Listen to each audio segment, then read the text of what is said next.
যারা গরু পালেন তারা অবশ্যই জানেন দানাদার ছাড়া গরু পালা যায়, কর ছাড়া গরু পালা যায় না। তাই আজকে আমাদের গরুর জন্য কর সংগ্রহ করলাম। এবছর আমাদের গরুর জন্য বেশি কর সংগ্রহ করলাম, তাই আমরা নিজেরা করের লাশ দিতে পারবো না। তাই সকাল সকাল ঘুম থেকে উঠে চলে গেলাম আমাদের করের লাশ দেওয়ার কাজের মানুষ আনার জন্য।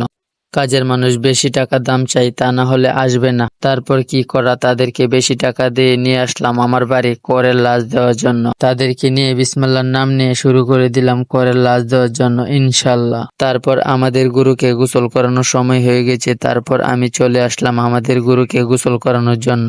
গরুকে গোসল করানো শুরু করে দিলাম। আমাদের সবগুলা গরুকে গোসল করাইলে 30 মিনিট সময় লাগে। দেখেন গরুকে গোসল করানো শেষ।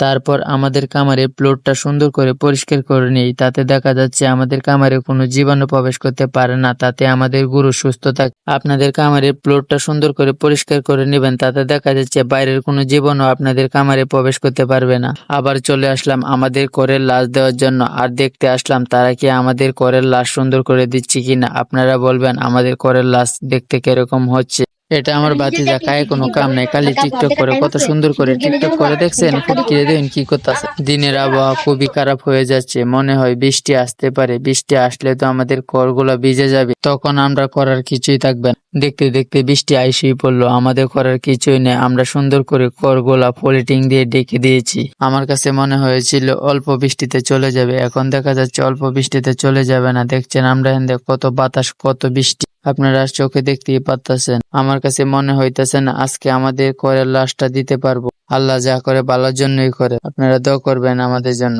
যারা আমার মতো করের লাশ দিতে গিয়ে বৃষ্টির সম্মুখীন হয়েছেন অবশ্যই কমেন্টে জানাবেন। আর একটা কথা, আমাদের পেজের নাম মাশাআল্লাহ এগ্রো 2। আশা করি আমাদের ফেসবুক পেজ থেকে অবশ্যই ঘুরে আসবেন। ভালো থাকবেন, সুস্থ থাকবেন।